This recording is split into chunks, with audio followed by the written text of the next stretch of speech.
Dakar accueille la 3e édition du Forum de Dakar. Quel est votre sentiment par rapport à cette 3e édition du Forum?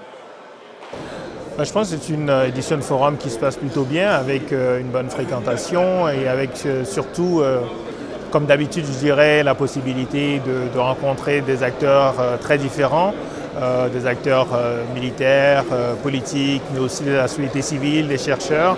Et je crois que le plus grand intérêt de ce forum, ce sont ces rencontres qui se font au-delà des discussions qui ont lieu dans le cadre formel des ateliers et des conférences, qui ne sont pas inintéressantes. Mais c'est vrai que le plus important, c'est peut-être le réseau et les discussions parallèles auxquelles ça donne lieu.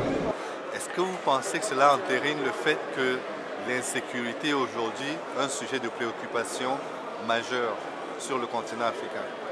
Oui, l'insécurité est un sujet de préoccupation majeur sur le continent, mais il est un peu partout dans le monde. Je crois qu'en Afrique maintenant, on ne peut pas faire abstraction de ce qui se passe au niveau global, puisqu'on voit bien que sur la question du terrorisme, il y a une grande focalisation internationale sur ce sujet, mais il y a des manifestations concrètes en Afrique de l'Ouest où nous sommes. Nous avons quand même le groupe terroriste qui a fait le plus de victimes ces dernières années, et donc cela justifie largement cette préoccupation par rapport à la sécurité.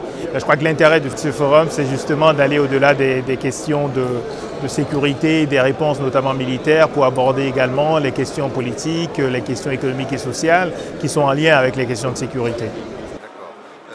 Quelle est l'appréciation que vous, en tant qu'observateur de la scène ouest-africaine, quel est le regard que vous portez sur la tenue d'un forum comme celui-ci, qui en est à sa 3e édition? Alors c'est le regard d'un citoyen de la région qui est préoccupé par les évolutions de cette région sur le plan sécuritaire dans l'immédiat, mais aussi en se projetant davantage dans le long terme avec les perspectives démographiques, avec les problèmes d'emploi. Et donc, étant moi-même initiateur d'un think tank citoyen, j'ai une vision de l'Afrique de l'Ouest qui prend en compte à la fois les menaces actuelles, les menaces futures, mais aussi les opportunités. Et je pense que ce forum donne l'occasion d'avoir ces deux dimensions. Il y a des dangers importants, il y a une capacité de réponse aussi qu'il faut nourrir au niveau interne et au niveau international. Mais je pense qu'au-delà de ce type de forum, il est extrêmement important que les débats publics sur les questions de sécurité et sur toutes les autres questions, ils descendent au niveau des citoyens de manière beaucoup plus large, parce qu'on a toujours un peu l'impression d'être dans les mêmes cercles. C'est important de changer.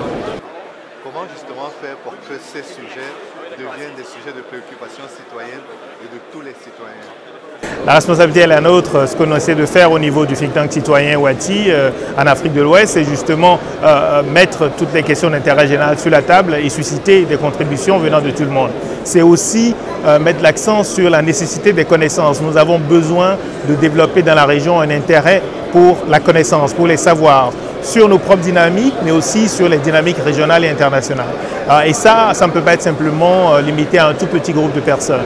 Donc on peut le faire, mais cela demande de l'énergie, de la volonté, mais il ne faut pas attendre que l'initiative vienne des pouvoirs publics. L'initiative doit venir aussi de tous les citoyens qui se sentent concernés par ce qui se passe et par à nouveau les questions d'intérêt général. Et quels sont les thèmes sur lesquels vous travaillez actuellement au sein de Wati? Alors le débat actuel, puisque nous avons différentes rubriques, et une rubrique qui s'appelle le débat, pendant 2 mois un thème d'intérêt pour toute la région, et le débat actuel il porte sur les valeurs dans les sociétés ouest-africaines aujourd'hui. Quelles sont nos valeurs? Qu'est-ce qu'on considère comme étant les valeurs sur lesquelles s'appuyer pour bâtir un meilleur avenir? Est-ce qu'il y a une transmission entre les générations des valeurs? Quelles sont les valeurs qui se transmettent?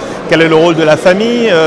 Peut-être aussi dans la dislocation de ces sociétés ou des endroits où il y a beaucoup d'insécurité. Quels sont les facteurs qui sont très liés à l'évolution de nos sociétés? Donc c'est un débat qui est extrêmement large et je pense qu'il intéresse beaucoup de monde, parce qu'on dit souvent il faut revenir à nos valeurs africaines, on les célèbre, mais on entend rarement les gens qui le disent expliciter ces valeurs et montrer en quoi les pratiques qu'on observe correspondent à ces valeurs.